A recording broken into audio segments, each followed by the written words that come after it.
Story की starting में हम हमारी फीमेल लीड नियान को देखते हैं, जो अपने बचपन के प्यार के साथ घूम रही है और दोनों एक दूसरे को अपनी दिल की बात बताते हैं। लेकिन हम देखते हैं नियान की मंगेतर की मौत हो चुकी है। अपने प्यार की फ्यूनरल पर नियान बहुत ही ज्यादा दुखी नजर आती है और उसकी सासू माँ इस तरीके से उसकी तरफ देखती है कि देखकर ही लग रहा है कि वो काफी नाराज है। उनके जाने के बाद नियान का एक दोस्त उसके पास आता है और बोलता है, देखो नियान, जो चला गया है वो तो वापस नहीं आएगा, लेकिन तुम मुझे एक मौका दे सकते हो। मैं तुम्हारा जिंदगी भर ख्याल रखूंगा। और तभी सामने से मिस्टर फू आता है और उसे बोलता है, मेरे भाई को मरे हुए अभी 7 दिन भी नहीं हुए हैं और तुम कैसी लड़की हो जो उसके फ्यूनरल पर आकर दूसरे आदमी के साथ मीठी मीठी बातें कर रही हो। इस बात को सुनकर नियान वहां से चली जाने लगती है, लेकिन मिस्टर फू उसका हाथ पकड़कर बोलता है, तुम्हें क्या लगता है मेरी भाई की मौत कैसे हुई? हम देखते हैं नियान ऑपरेशन रूम के बाहर खड़ी है और उसकी मंगेतर की माँ उसे थप्पड़ मार देती है कि अगर वो तुम्हारे साथ शादी करने के लिए राजी नहीं होता तो मेरे बेटे की आज एक्सीडेंट नहीं होता और वो जिंदा रहता। और इसके बाद मिस्टर फू भी नियान को बहुत सारा धमकियां देता है कि तुम्हारी वजह से ही मेरी भाई की मौत हो गई है, इसलिए मैं तुम्हारी जिंदगी नरक बना दूंगा, और उसे धक्का देकर चला जाता है। नियान आज एक कंपनी में इंटरव्यू देने आई है, लेकिन उसे अंदर जाने नहीं दिया जाता, इसलिए गार्ड उसे बाहर निकालने ही वाला होता है, लेकिन वो गिरने लग जाती है। लेकिन मिस्टर फू आकर उसे बचा लेता है। उससे पूछता है, अरे तुम यहाँ पर क्या कर रहे हो? तुम्हें काम करने की क्या जरूरत? ठीक है, तो फिर तुम्हें इस कंपनी में काम करने का एक मौका मैं दे सकता हूँ। इसके बाद मिस्टर फू नियान को एक पेंटिंग दिखाता है और बोलता है, तुम्हें क्या लगता है इस पेंटिंग में क्या गलत है? इसको देखकर नियान एक के बाद एक गलतियां बताने लग जाता है और उसकी तरफ जब देखता है उसकी मंगेतर की एक झलक उसमें दिखाई देता है। तो फिर कंपनी का एक ग्रुप आपके पास आके आपका एक इंटरव्यू लेगा, बोलते ही जाने लग जाता है। लेकिन नियान उससे पूछती है, मिस्टर फू, जिस दिन आपके भाई की एक्सीडेंट हुआ था उस दिन आप कहाँ थे और क्या आपको पता है उस दिन असल में क्या हुआ था? लेकिन मिस्टर फू बोलता है, मेरे साथ तुम चालाकी करना बंद करो, और चला जाता है। नियान अभी अपनी सासू माँ की पीछा कर रही है। एक रेस्टोरेंट में जब वो गिरने लग जाती है तब नियान उनके बैग से दवाई निकालकर उनको खिला देती है। उनके सामने ही बैठ जाती है और बोलती है, क्या अब आपकी तबीयत ठीक है? तुमने मुझे बचा लिया और उस दिन के लिए मुझे माफ कर दो, लेकिन मुझे आपकी माफी की जरूरत नहीं है। नियान उन्हें एक रिपोर्ट दिखाती है और बोलती है, ये मेरी मंगेतर की मौत की रिपोर्ट है। पुलिस आकर अच्छे से जांच नहीं की थी और मुझे लगता है उसका एक्सीडेंट नहीं हुआ था। आपकी फू फैमिली में से ही कोई उसे जान से मार दिया है, इसलिए आप मुझे अपनी फैमिली में जाने के लिए मदद कीजिए। मैं फैमिली के अंदर जाकर अपने मंगेतर की हत्यारे को ढूंढूंगी। इसके बाद हम देखते हैं नियान फू फैमिली के अंदर आ चुकी है, लेकिन उसे देखते ही मिस्टर फू आग बबूला हो जाता है। उसकी सामान को फेंकने लग जाता है, लेकिन उसकी माँ आकर उसे रोक लेता है। बोलती है, मैं अभी भी कानूनी रूप से उसकी मंगेतर हूँ, तो उसकी मौत की रीजन ढूंढना मेरी जिम्मेदारी है। मिस्टर फू अपनी माँ को बोलता है, माँ तुम क्या भूल चुके हो इसने मेरी भाई का कैसे हत्या की है? बेटा, लेकिन तुम समझ नहीं रहे हो, बाहर बहुत सारी अफवाहें घूम रही है, इसलिए मैंने उसे अंदर आने दिया ताकि वो सारी सच्चाई ढूंढ सके, और वो वहाँ से गुस्से में चला जाता है। नियान अपने कपड़े बदल रहा होता है, लेकिन तभी मिस्टर फू वहाँ पर आ जाता है। अरे तुम यहाँ पर क्या कर रहे हो? बोलता है, मैं तुम्हें यहाँ पर सबक सिखाने आया हूँ। तुम कभी भी मत समझना कि एक अमीर घर पर रहने से ही तुम अमीर हो जाओगे, और तुम्हारे साथ मेरी माँ रहने से मैं तुम्हारा कुछ नहीं बिगाड़ सकता। लेकिन इन सभी बातों का मतलब क्या है? तुम्हें क्या लगता है तुम इंटरव्यू देकर मेरे कंपनी में आए हो? नहीं, मैंने तुम्हें चुना है। उस पेंटिंग की गलतियां ढूंढने में मुझे तुम्हारी मदद की जरूरत थी, इसलिए मैंने तुम्हें अंदर आने दिया था। और वो जोर जोर से हंसने लग जाता है। पास्ट में दिखाया जाता है कि मिस्टर फू की माँ उसकी पेंटिंग करने की इच्छा से खुश नहीं थी, इसलिए वो पेंटिंग को खराब करके वहाँ से चली जाती है। तभी उसका भाई अंदर आता है और उसे हौसला देता है और परेशान होकर गाड़ी चलाता है। तभी ये एक्सीडेंट हुआ था। मिस्टर फू बोलता है, मैंने अपने ऊपर सारा दोष ले लिया, और नियान के कान में बोलता है, तुम्हें क्या लगता है तुम मुझसे बच जाओगे? मैं तुम्हारा जीवन नरक बना दूंगा। नियान बोलती है, तुम मेरी जिंदगी कैसे नरक बना सकते हो? मैं तो पहले से ही नरक में ही जी रही हूँ और मेरे नरक में तुम्हारा स्वागत है। ये सुनते ही मिस्टर फू वहाँ से चला जाता है। सुबह जब वो खाने की टेबल पर आती है, मिस्टर फू की हर एक चीज देखकर नियान को उसके मंगेतर की याद आ रही है और वो ज्यादा सहन नहीं कर पाती, इसलिए उठकर चली जाती है। ऑफिस का काम कर रही है लेकिन वो डर जाती है और उसको अचानक से याद आती है बचपन में उसके पापा की मौत आग में जलने से हुई थी और डरते हुए हिल नहीं पाती। तभी मिस्टर फू लाइट लेकर आ जाते हैं और बोलते हैं, अरे तुम्हें क्या हुआ? और उसकी चेहरे को देखकर फिर से अपनी मंगेतर को याद करती है और उसके कॉलर को खींचकर किस कर लेती है, लेकिन वो गुस्सा करके वहां से चला जाता है। नियान जब पेंटिंग कर रही होती है तब उसे मिस्टर फू की हर एक बातें याद आने लगती है और तभी उसका दोस्त उससे मिलने आता है। आजकल तुम बहुत परेशान रहने लगी हो, इसलिए मैंने सोचा कि तुम्हें बाहर से घुमा ले आता हूँ। लेकिन नियान उसे बताती है कि मिस्टर फू और मेरा मंगेतर दोनों का चेहरा ही एक जैसा है, लेकिन दोनों के बिहेवियर और बातचीत एकदम ही अलग है।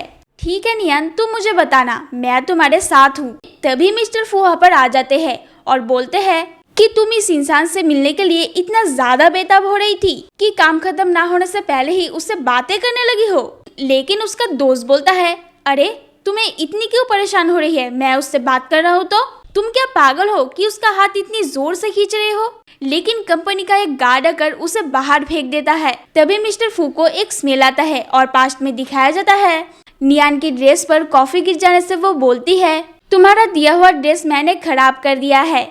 लेकिन उसका मंगेतर बोलता है, अरे कोई बात नहीं, ये ड्रेस मुझे दे देना, मैं तुम्हें साफ करके दे दूंगा। और मुझे तो इसकी स्मेल बहुत ही ज्यादा अच्छा लग रहा है। और उसी स्मेल की वजह से मिस्टर फू के दिमाग में कुछ होने लग जाता है और थोड़ी ही बाद वो अपने आप को संभाल लेता है। नियान को खींचकर बाथरूम में ले जाता है और उसके ऊपर पानी फेंक देता है और मिस्टर फू उसे किस करते ही वो उसे थप्पड़ मारकर वहां से चली जाती है। नियान जब अपने रूम में सो रही होती है तब मिस्टर फू वहाँ पर आ जाता है और बिना कुछ बोले उसके पास सोने लग जाता है और उसका हाथ पकड़ के बड़बड़ाने लग जाता है। लेकिन नियान वहाँ से उठ के चली जाती है। मिस्टर फू को जब होश आता है, बोलता है, तुम मेरे कमरे में क्या कर रही हो? अरे तुम जरा ध्यान से देखो, ये किसका रूम है? कल रात तुम ही मेरे कमरे में आए थे। लेकिन वो अपनी गलती नहीं मानता और नियान की हाथ पकड़ के उसे ही डांटने लग जाता है।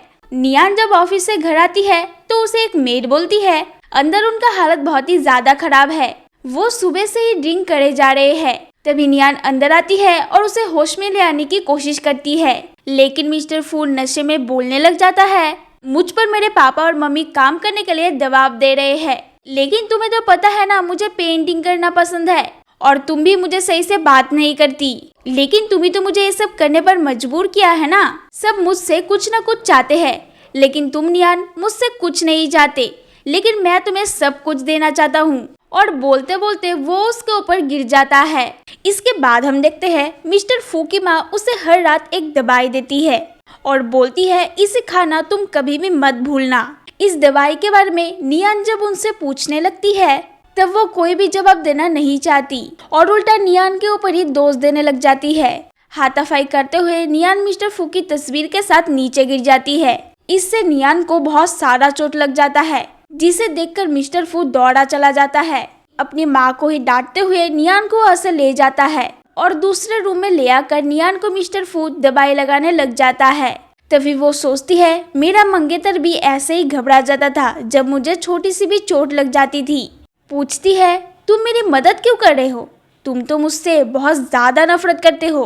तुम्हें तो लगता है मैंने तुम्हारे भाई का हत्या की है, तो तुम्हारी माँ मुझसे इतनी बदतमीजी से बात कर रही थी, तुम्हें तो इसे सुनकर राहत मिल रहा होगा। मिस्टर फू बोलता है, मुझे भी नहीं पता मेरी माँ वो दवाई हर रोज मुझे क्यों देती है, लेकिन मैंने जब तुम्हें चोट पहुंचते हुए देखा तो मेरा दिल बहुत ही ज्यादा घबरा रहा था। इसके बाद मिस्टर फू नियान के लिए खाना बनाने लग जाता है, लेकिन ये सब देखकर तो वो पूरा हैरान हो चुकी है। ऑफिस में जब सभी लोग नियान के बारे में बातें कर रहे होते हैं तब नियान का दोस्त वहाँ पर आता है और उसे बोलता है, तुम्हें इस कंपनी में काम करने की कोई भी जरूरत नहीं है।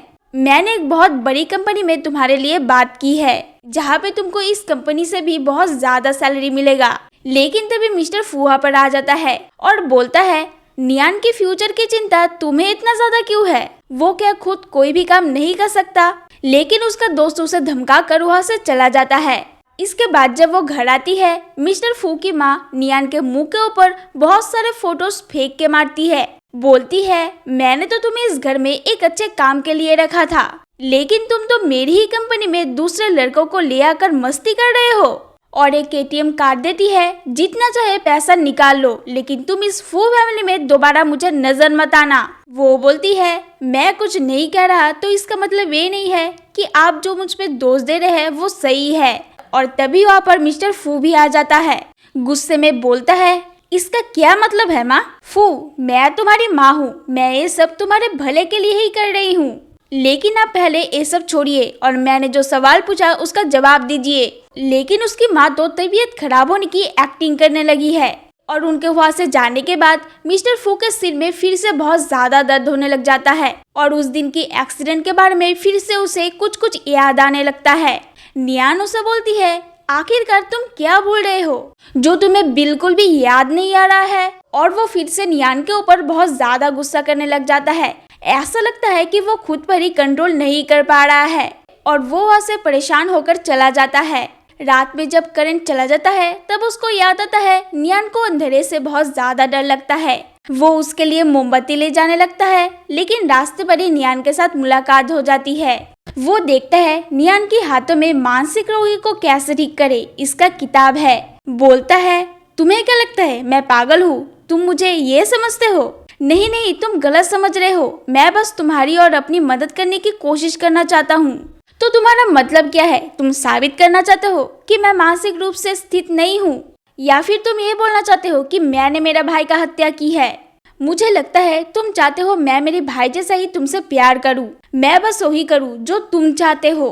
लेकिन ये सब बातें सुनकर नियान गुस्सा हो जाती है और वहाँ से चली जाने लगती है। तभी मिस्टर फू बोलता है, कल रात हमारी कंपनी की बिजनेस पार्टी है जहाँ पे फूजी कंपनी के मालिक भी आने वाला है। मैं चाहता हूँ तुम उसके करीब जाओ। तभी नियान बोलती है, तुम चाहते हो मैं उसके करीब जाऊँ? आखिरकार तुम मुझे समझते क्या हो? तुम नहीं चाहते तो मत जाओ, लेकिन उस रात की एक्सीडेंट के बारे में तुमको कभी भी पता नहीं चलेगा। ठीक है, तो फिर मैं जाऊंगी, और बोलकर चली जाती है।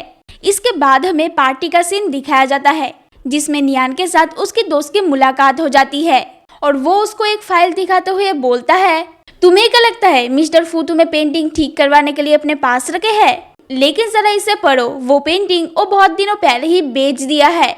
लेकिन तुम तो मुझसे बहुत दिनों से बात नहीं कर रहे थे, तो ये सब मुझे अब क्यों दिखा रहे हो? नियान, मैं तुम्हारा दोस्त हूँ और मैं तुम्हें समझाना चाहता हूँ कि वो लड़का एकदम ठीक नहीं है। तुम मेरे साथ चलो, मैं तुम्हारा सहारा बनने की कोशिश करूंगा। ये सभी बातें सुनकर नियान को बहुत ही ज्यादा दुख पहुंचता है, इसलिए वो वहाँ से चली जाने लगती है। उसे जाते हुए मिस्टर फू देख लेता है और उसके पीछे पीछे जाने लगता है। बोलता है, तुम हमारे लोगों को कहाँ पर ले जा रहे हो? मैं नियान को अपने साथ ले जा रहा हूँ, लेकिन तुम कह सकते हो कि मैंने उसे बचा लिया। मिस्टर फू हंसते हुए बोलता है, तुम उसकी जिम्मेदारी उठाने की बातें कर रहे हो, लेकिन तुम्हें तो ये भी नहीं पता कि उसको फूलों से एलर्जी है। तभी नियान सोचती है, मैंने तो इसे कभी भी नहीं बताया कि मुझे फूलों से एलर्जी है। ये बात तो सिर्फ मेरी मंगेतर को ही पता था। ठीक है, मैं अभी ये ड्रामा खत्म कर देता हूँ। तभी मिस्टर फू अपने फोन पर नियान को एक वीडियो दिखाता है जिसमें फू की माँ इसके दोस्त के साथ एक डील कर रही है। मैं तुम्हें हर एक चीज ला के दूंगा, लेकिन तुम नियान को इस घर से बाहर निकालो। इसके बाद मिस्टर फू नियान का हाथ पकड़कर वहाँ से ले जाने लगता है। तभी बहुत सारे मीडिया वाले वहाँ पर आकर उन सभी के तस्वीरें खींचने लग जाते हैं। कैमरा की आवाज सुनकर मिस्टर फू के सिर में फिर से दर्द होना चालू हो जाता है और उसको याद आता है कि जब उसका एक्सीडेंट हुआ था तब उसके ऊपर हॉस्पिटल में कितना ज्यादा टॉर्चर होता था। तभी मिस्टर फू बेहोश हो जाता है और इसके बाद हम देखते हैं मिस्टर फू अभी हॉस्पिटल में है और बोल रहा है, मैं बीमार नहीं हूँ, मुझे यहाँ से ले चलो। नियान वहाँ पर आती है और बोलती है, मुझे विश्वास है कि तुम बीमार नहीं हो, डरो मत, मैं तुम्हें चोट नहीं पहुँचाऊंगी। लेकिन मिस्टर फू की हालत बहुत ही ज्यादा खराब हो जाती है और बोलने लग जाता है कि मेरी गलती थी, वो पहले ही मर चुका था, सब मेरी गलती थी, मैं एक हत्यारा हूँ। ये बोलते ही वो खुद को ही चोट पहुंचाने लग जाता है, लेकिन नियान उसे रोक लेती है। बोलती है, मैं तुम्हारा नियान हूँ, मैं यहाँ से तुम्हें घर ले जाने का रास्ता जरूर ढूंढ लूंगी। और तभी रूम में डॉक्टर आ जाते हैं और नियान को वहाँ से जोर जबरदस्ती निकाल देता है। नियान को अभी फू फैमिली से बाहर फेंक दिया जाता है। वो वहाँ से जाने ही लग जाती है, लेकिन उसका दोस्त सामने आ जाता है। बोलता है तुम मुझे खराब इंसान मत समझो। वो उसे बहुत समझाने की कोशिश करती है कि तुम मेरे साथ चलो, वो तुम्हारे मंगेतर की बड़ा भाई है और एक पागल भी है, तो तुम उसकी मदद कैसे करोगे। लेकिन नियान उसकी एक भी बात नहीं सुनती और वहाँ से चली जाती है। दूसरी तरफ मिस्टर फू का जब होश आता है तब वो दौड़ते हुए नियान के घर पहुंच जाता है, लेकिन वो तो नियान के ऊपर ही चिल्लाने लग जाता है। बोलता है तुम आखिरकार कौन हो और तुमने मेरे साथ क्या किया है। उसका गला पकड़ लेता है और बार बार चिल्लाने लग जाता है। उसको जब कुछ भी समझ नहीं आता तब नियान उसको अपने करीब खींचकर किस करने लग जाती है और रोते हुए उसके पास ही बैठ जाती है। तुम मुझ पर विश्वास करो, मैं सारी सच्चाई तुम्हारे सामने ला कर ही रहूंगी। इसके बाद सीन कट होता है और हम देखते हैं मिस्टर फू की माँ उसके बॉडीगार्ड के ऊपर बहुत ज्यादा चिल्ला रही है। अरे मेरा बेटा जब गायब हुआ तब तुम कहाँ थे? तुम्हारा तो काम ही था उसका देखभाल करना, तुमसे ये भी नहीं हो पाया। और अब जल्दी जाओ उसका फोन ट्रैक करो कि मेरा बेटा कहाँ पर है। तभी एक गाड़ी आता है और गाड़ी से मिस्टर फू नियान को लेकर उतर रहा है। इसके बाद मीडिया के सामने मिस्टर फू बोल देता है कि मेरे बारे में जो भी अफवाहें हैं कि मैं मानसिक तौर पर ठीक नहीं हूँ वो सारे गलत है। ये सब झूठी अफवाहें किसने फैलाया है जानकर हम आपको बता देंगे। इसके बाद मिस्टर फू के पास एक मैसेज आता है कि मेरे पास वो सब कुछ है जो आप जानना चाहते हो, इसलिए तुम जल्दी से आकर मुझसे मिलो। मिस्टर फू जाकर देखता है ये तो नियान का दोस्त है। वो उसको एक रिपोर्ट दिखाता है जिसमें मिस्टर फू की दिमागी हालत के बारे में सारा कुछ लिखा हुआ है और रिपोर्ट लेकर मिस्टर फू नियान के घर चला जाता है। लेकिन घर आकर वो देखता है नियान उसका इंतजार करते करते सो चुकी है। जब उसे ध्यान से घूरे जा रहा था तब नियान उसे देख लेती है। तुम्हें क्या लगता है मैं सो चुकी थी और तुम्हारी हरकतें मैं नहीं देख सकता? और वो उससे बात कर रही होती है, लेकिन मिस्टर फू फिर से बेहोश हो जाता है और उसके ऊपर गिर जाता है। मिस्टर फू अपने सपने में उसके मरे हुए भाई को देखता है और वो उसका गला पकड़कर उसे मारने ही वाला होता है, लेकिन डरते हुए सपने से उठ जाता है। नियान पूरा रात उसके पास ही सोई हुई थी और उसे होश आते हुए देखकर बोलती है तुमको सारी रात बुखार था, अभी तुम्हारा बुखार उतरा है, तुम कुछ खा लो। लेकिन मिस्टर फू नियान को उसकी सपने की सारी बातें बताने लग जाता है। इसे सुनकर नियान उससे कुछ बताना चाहती है, लेकिन बिना बोले ही वहाँ से चली जाती है। उसके जाने के बाद नियान की हर एक बातें मिस्टर फू को याद आने लगती है। नियान जब खाना बना रही होती है तब मिस्टर फू की माँ उससे मिलने आती है। बोलती है क्या तुम फू फैमिली को पूरी तरह बर्बाद होते देखना चाहते हो? शायद इसलिए ही मेरे बेटे को यहाँ पर रखे हो ताकि उसका ट्रीटमेंट सही से ना हो सके। लेकिन नियान बोलती है उसकी बर्बादी का असली रीजन झूठ भरी जिंदगी जीना होता, मैं तो बस उसे आपके हाथों से बचा रही हूँ। उसकी माँ धमकाते हुए बोलती है मैं आखिरी बार कह रही हूँ मेरे बेटे को छोड़ दो, वरना मैं तुम्हारी ऐसी हालत कर दूंगा कि तुम ठीक से चल भी नहीं पाओगे। और तभी वहाँ पर मिस्टर फू आ जाता है और बोलता है माँ यहाँ पर क्या हो रहा है? फू मैं तुम्हें देखने आया हूँ, तुम्हारी तबीयत बिल्कुल भी ठीक नहीं है, तुम मेरे साथ चलो। लेकिन मिस्टर फू अपनी माँ की बात नहीं सुनता और नियान की हाथ पकड़कर अंदर ले जाता है। दोनों जब कंपनी में एक साथ आते हैं, नियान को अकेला देखकर उसका दोस्त उसका हाथ पकड़ लेता है। बोलता है मैंने मिस्टर फू को उसकी बीमारी के बारे में सारी बातें बता दी है, क्या इसलिए तुम परेशान हो? मैंने तो ये सब तुम्हारे भले के लिए ही किया है। देखो मैं इस पागल का हर रोज पीछा करता हूँ। लेकिन नियान बोलती है ये सब अफवाहें हैं और मैं उसे तुमसे बेहतर जानता हूँ, और उसकी एक भी बात ना सुन के वहाँ से चली जाती है। ऑफिस का टाइम खत्म होने के बाद मिस्टर फू नियान का वेट कर रहा है। दोनों जब गाड़ी में बैठे होते हैं तब मिस्टर फू नियान को बोलता है अगर तुम मेरे भाई की गर्लफ्रेंड नहीं होते तो फिर मैं तुम्हें, ये बोलते ही नियान उसे किस करने लग जाता है। अगले दिन मिस्टर फू और नियान के बारे में पेपर में बहुत सारी खराब चीजें छपी है, जिसे देखकर कंपनी के पार्टनर्स मिस्टर फू के ऊपर बहुत ज्यादा चिल्लाने लग जाते हैं। तभी वो आकर बोलती है इसमें सारी जानकारी है जिसने मेरा पीछा करके ये सब तस्वीरें खींची है। मिस्टर फू को एक वीडियो कॉल आता है जिसमें नियान का दोस्त है। वो उसे एक मास्क पहने लड़के को दिखाता है और उसे देखकर नियान को लगता है ये तो उसका मंगेतर है। उसका दोस्त बताने लग जाता है कि जिस दिन कार एक्सीडेंट हुआ था तुम दोनों भाई स्टीयरिंग के लिए लड़ाई कर रहे थे और उस कार एक्सीडेंट के पीछे तुम्हारा ही दोस्त है मिस्टर फू, और क्योंकि तुम्हारा भाई तुमसे ज्यादा किसी और लड़की को प्यार करता है जो तुमसे देखा नहीं गया और उसी को ही तुम अपना दोषी ठहराने लगे, इसे सुनकर मिस्टर फू की सर में फिर से दर्द होने लग जाता है। वो खुद को संभालने के बाद नियान से पूछता है, क्या सच में मैं अपने भाई का हत्यारा हूँ? इसके बाद उसका दोस्त मिस्टर फू की माँ को फोन करता है और उन्हें बहुत सारी धमकियां देने लग जाता है कि आप अगर मेरी बातें नहीं सुनोगे तो मैं पुलिस के पास जाकर सारी रिपोर्ट दिखा दूंगा। मिस्टर फू की माँ बोलती है, आखिरकार तुम मुझसे चाहते क्या हो? तभी वो बोलता है, मैं आपकी फैमिली की आधी प्रॉपर्टी लेना चाहता हूँ। ठीक है, तो फिर अगर तुम ये सभी चीजें खत्म कर दोगे तो तुम जो भी चाहते हो मैं तुम्हें दे दूंगी। फोन रखते ही बॉडीगार्ड को बोलता है, जल्दी से नियान को मेरे पास ले आओ। मिस्टर फू की माँ नियान से मिलकर बोलती है, मैंने तुम्हें अपनी गलती मानने का काफी मौका दिया, लेकिन मुझे लगता है तुम मेरी फू फैमिली को तहस महस करके ही मानोगी। यहाँ से चले जाने के लिए वो उसको बहुत ज्यादा समझाती है, लेकिन नियान कोई भी बात नहीं सुनता और वहाँ से चली जाती है। तभी नियान को उसके दोस्त का फोन आता है, नियान तुम जल्दी आओ, मेरे पास कुछ ऐसा है जिसे देखकर तुम हैरान हो जाओगे। उसके आने पर वो बोलता है, मिस्टर फू की मेमोरी के साथ छेड़छाड़ किया गया है और इस पेन ड्राइव में वो सारी चीजें हैं। तभी मिस्टर फू वहाँ पर आ जाता है और पेन ड्राइव छीन कर बोलता है, ओ तुम दोनों असल में मिलकर मुझे दोषी ठहराने की कोशिश कर रहे हो। अरे तुम गुस्सा क्यों हो रहे हो? मैं तो बस नियान को कुछ बातें बताना चाहता हूँ, वो भी तुम्हारी मानसिक स्थिति के बारे में। नियान, क्या तुम इस आदमी की बकवास बातों के ऊपर विश्वास कर रहे हो? ठीक है, चलो घर चले, हम घर जाकर बात करते हैं। लेकिन उसका दोस्त उसे ले जाने नहीं देना चाहता, लेकिन मिस्टर फू उसे धक्का देकर नियान को वहाँ से ले जाता है। गाड़ी रोको, मैंने कहा ना गाड़ी रोको। मिस्टर फू जोर से चिल्लाते हुए बोलता है, आखिर तुम चाहते क्या हो? मुझे दर्द में देखकर तुम क्या खुश होते हो? नियान रोते हुए बोलती है, मैं बस चाहती हूँ तुम जाग जाओ, तुम जैसे पहले थे वैसे ही हो जाओ। वो रोते हुए बोलता है, आखिरकार मैं कौन हूँ जो तुम्हें दुखी हालत में देखकर खुद भी दुखी हो जाता है? लेकिन तुम इतना सोच क्यों रहे हो? तुम असल में जिसे महसूस करते हो वो ही तुम हो। इसके बाद हम देखते हैं दोनों जब ऑफिस में काम कर रहे होते हैं, तब मीडिया वाले फिर से मिस्टर फू के बारे में उल्टा सीधा लिखते ही जाते हैं। तभी उनको सुनने मिलता है कि पुलिस वाले उनकी फाइल को फिर से खोल रहे हैं।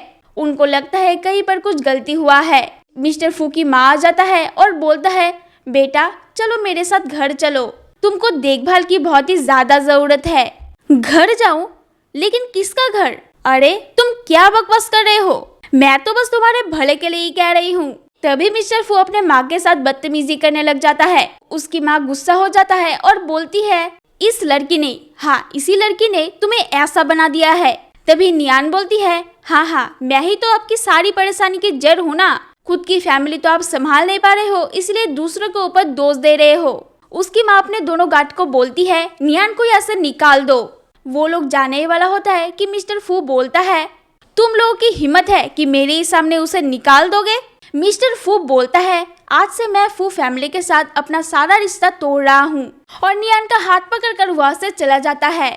बाहर निकलकर मिस्टर फू नियान के हाथों में हाथ डालकर घूम रहा है और वो बोलता है, मुझे तुम्हारे साथ घूमने में आज बहुत ही ज्यादा अच्छा लग रहा है।